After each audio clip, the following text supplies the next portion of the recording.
Morning once again. When you rule your mind, you rule your world. One of my favorite songs, forever. And so, thank you. They really picked up another notch today. We are energy beings, and we create with thought in this dimension. So that song is so powerful. If we can just get that tune going through us and shift our experience, just like that. So, matter is a reflection of my spirit. Okay. Our statement for the month is from the Quiet Mind, White Eagle, and the long version is, there is only one thing that man must know. Man is spirit, and spirit creates matter. Wow, just think if we knew that. We kind of think about it up here, but knowing has to come from our heart. Jesus said you can't know the truth till you become the truth. So as we begin to take these higher ideas, these thoughts, these beliefs from our head, put them through our heart, put them through our life, begin to walk the truth, the love, the light I am, that's when we know it. And that's when we begin to rule our world. When we have a dream, we will be able to make it real. We'll be able to create it. We're the sons and daughters of God. We're the creator sons and daughters of God. So matter is a reflection of ourself, And our attitude about matter reflects our attitude about ourselves. And, we're kind of taught, maybe on some subconscious levels and even subliminal, when we start getting into spirituality and our enlightenment, that matter might not be so good, we've got to renounce it, and we've got to take these vows of poverty and less than, and be humble with our lives. But it's not the matter. Matter is a wonderful teacher for us. Matter is what we create with, see? Man is spirit, and spirit creates matter. Well, what do you create matter for? We create matter, it gives us experiences, and from our experiences we grow, we learn, we become aware of who we are. So, our attitude about matter is our attitude about ourselves. And if we just begin to understand that, understand who we are, man is spirit. The law of identity. We work with universal laws here all the time, and they help us to understand our life. They help us understand who we are. So the law of identity is, every creature is unique with localized intelligence. The universe seeks to show us who we are. Every creature is unique. Each one of us is unique in our manifestation, in our dreams. That unique individual spark of God with localized intelligence. Wow. See, Jesus said, be in the world, but not of the world. What happens is we've localized our intelligence and identified with matter, with our body, with our physicality, with our five senses. So, matter is a great teacher, is it not? Yes. So if we look at it as a teacher and flow through matter, allow matter to flow through us, we don't attach to it. It's when we attach to matter that we get stuck and stop growing, expanding, and experiencing life, the life we came to live. Realize that the universe is helping you to find your true nature as a child of God. The universe is helping you to find your true nature as a child of God. And that goes back to identity. Man is spirit. Spirit creates matter.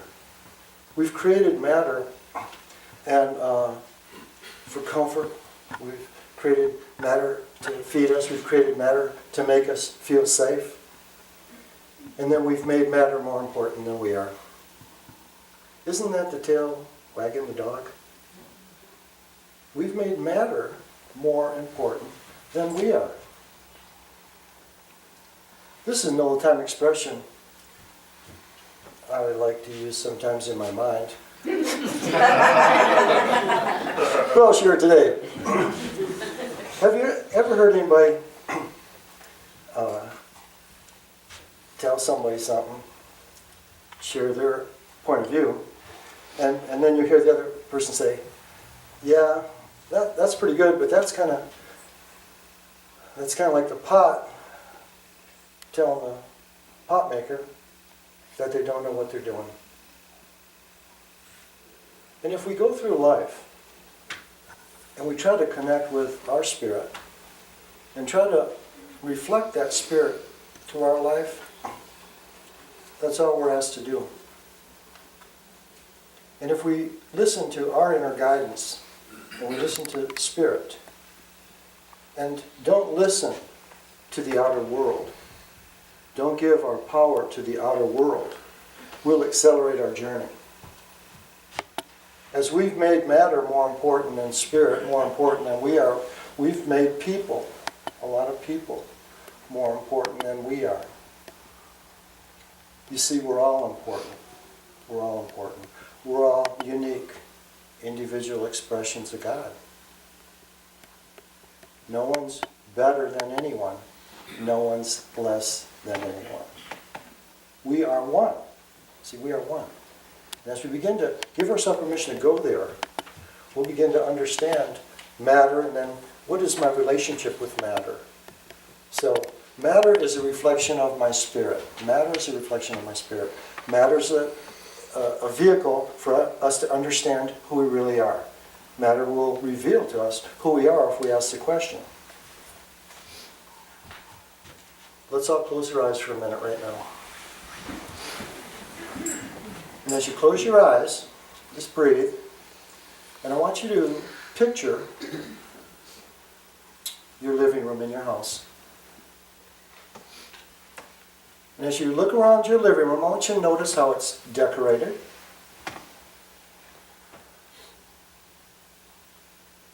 Whether it's tidy or neat, whether the shades are drawn or they're closed. Just look around your room and ask yourself, what is my room revealing to me about myself? What is my room revealing to me about myself?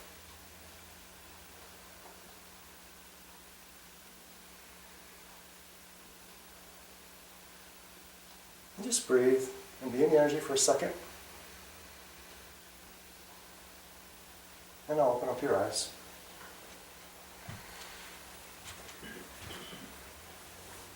Matter is a reflection of my spirit. Our manifestation. We all spend a lot of time at home, don't we? We're at our business maybe. Someplace we spend a lot of time. To look around. Look at the matter in that space. And if you look at the matter in that space and notice everything about it, and then ask yourself, what is this matter trying to show me about myself? What is it revealing to me?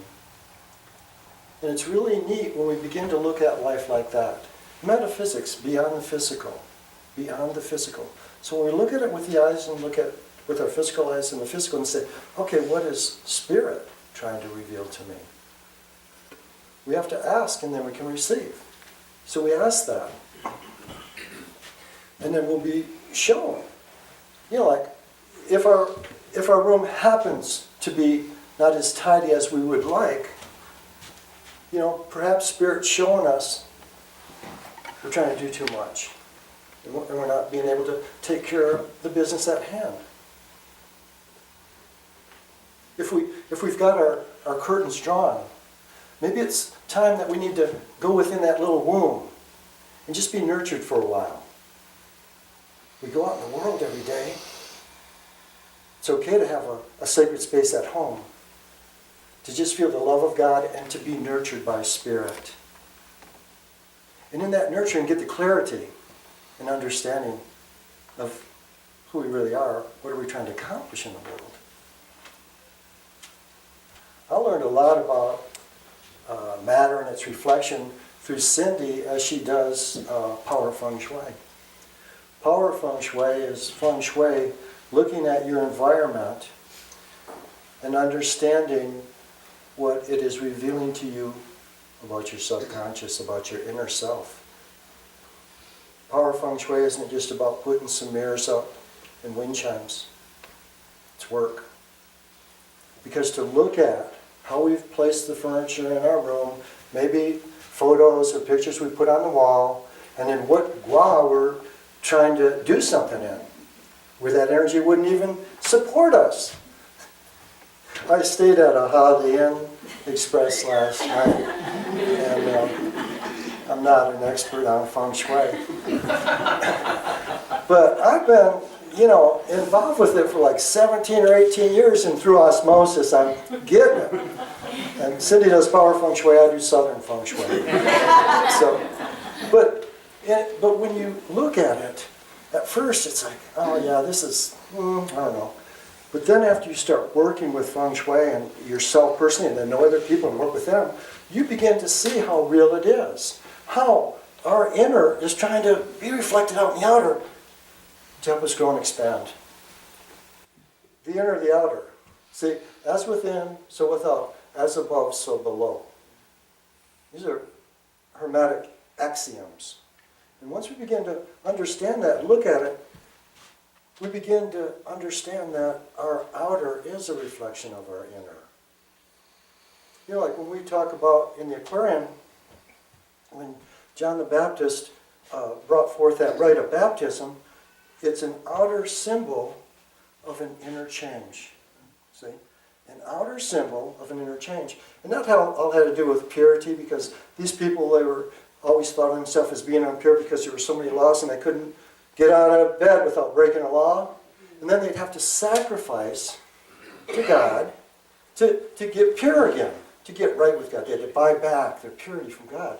And so like Jesus teaching God love, and we don't have to suffer sacrifice anymore. So John's gift of the baptism rite was that they could be washed in water, and that was that outer symbol and of an inner work. And it was usually a public demonstration. Say, I'm doing this, And it was to get people to see themselves differently, to get them from sacrificing animals and things like that, and to see themselves differently and have the ability to know who they truly are, that they're not out sinning every day, that they're not good in the eyes of God. And then what that did, John was a harbinger for Jesus, and so John cracks our heart. So now we can receive that unconditional love of the Christ. We begin to live our life in love and know that we're loved. So the things within, when we start making changes within, our outer is going to change. And that's a good thing. And these two simple rites and rituals, baptism and communion, that Jesus instituted in the Piscean age, they were for remembrance. Remembrance. We're in the Aquarian age now, you see? So we can make changes in our inner and demonstrate it in the outer. It's even like today, every one of you is demonstrating in the outer what you're believing in the inner. And for the most part, it isn't what you were taught when you were a child, is it? Because we discuss different thoughts, beliefs, understandings of maybe who God is, what God is, who we are. We're spirit. We create matter. Wow. That's a new thought. We don't really believe in that saying, that's just the way it is. Get over it. We want to change that. We're thinking that's not true within us. Our truth meter's going, that's not true. So then what we do is, if we're having some experience that isn't comfortable or that we know that's not true, then we can say, well, what within me? What thought am I holding within me that's creating this? And then we can pluck that seed out of there, weed, and plant a new seed in. And it's just that process of understanding that we create with thought. We create with thought in this dimension. Man is spirit. Spirit creates matter. To just bring it real simple, to bring it down to there. And then, this Saint Nike, just do it. Begin to follow the guidance that we get. Begin to follow the inner guidance that we get. It's powerful. That's how you transform your life. And what's really cool is our inner life doesn't occur in a vacuum. Have you ever been around people and you can see them and they don't think you can see them? They're doing something and, oh, they don't see me. See, our inner life doesn't occur in a vacuum. We're projecting all the time. And so once we wake up, once we become aware, we can become aware of what am I projecting? Is my projection taking me where I want to go? You see? I'm the creator of my life. I'm the creator of my life. So to begin to just be aware and to take the time to look and then change. This was a very powerful statement, and this is Socrates. Socrates says that the unexplained life is not worth living. The unexplained life is not worth living. Oh, well, what explains our life? How about our inner life? The thoughts and feelings that we hold and believe. That's what's creating the outer. But if we never think about it, that's just the way it is. That's my lot in life. That's not why we came here. Is it? Yeah. Collective no. So we can't. You see? Self-knowledge begins when we become conscious of our inner lives. You see? We become conscious of our inner life. It's playing out in the outer, not aware of it. A lot of times we call that our blind spot. So become aware. We've got an inner life. We have an inner life. It's reflecting in the outer. You know, one year, I thought this was real interesting. Spirits, I always have to be taught by spirit because I don't really know anything. And I do healing work. In 1 year, I think I had like 6 or 7 cancer patients. It's like, wow, Cindy, something's happening here. What, all different kinds of cancers. And then people come in with all different shades, all different colors of consciousness. And I'd work with them at the level they wanted me to, honoring who they are, what they're doing. So I work at their level. But I know what's really creating. It's a faulty thought's creating that, but you deal with the belief system of your client.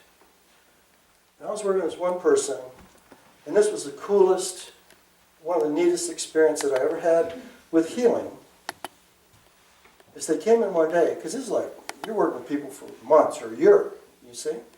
And they came in one day and they said, Patrick, I know what's wrong. My spirit is sick.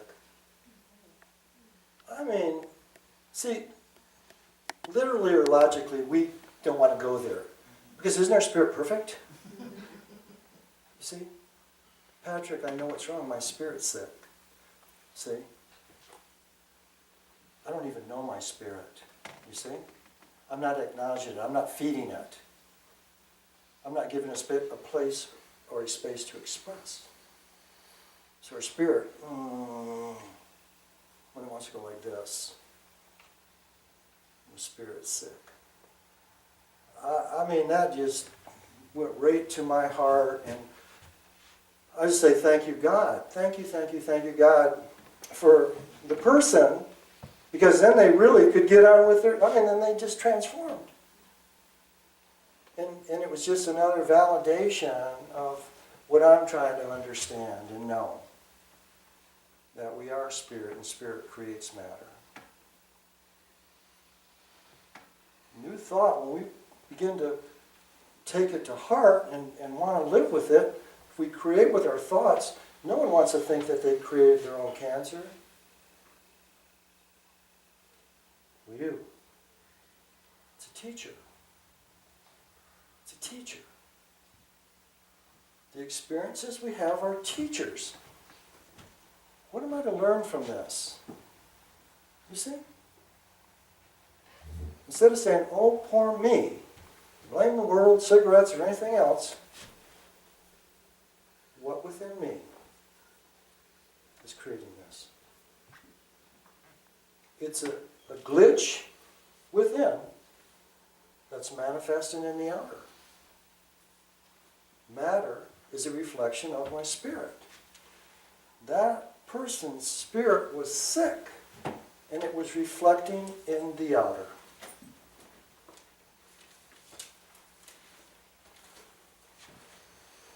Self-knowledge begins when we become conscious of our inner lives.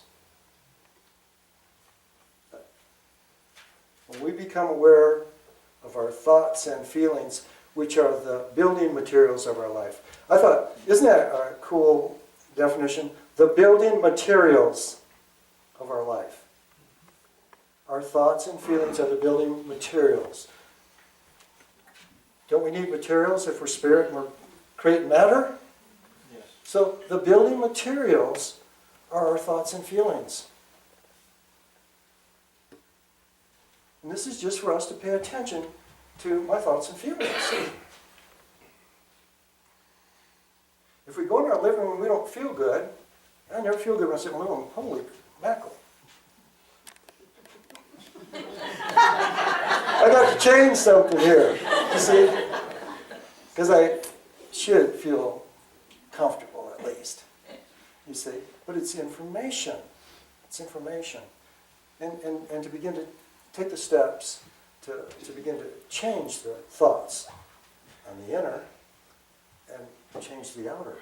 See, it works hand in hand. I'm the weaver, I'm the woven one. I'm the dream, I'm the dreamer. We are one. You see? We won't play in duality or polarity. No. Just go into oneness. This is what is. This is what is. Matter. Reflection of spirit. Okay. And then, so we have thoughts and feelings, and then think of our mind as just this powerful lens, that just projects, it just projects out in the world to make it so. Make it so, number one. So we're making it so. So the clearer we can get with our dreams and our ideas, the clearer that we get, the faster they'll come, and then the clearer they will be, the more in alignment with the dream that we hold.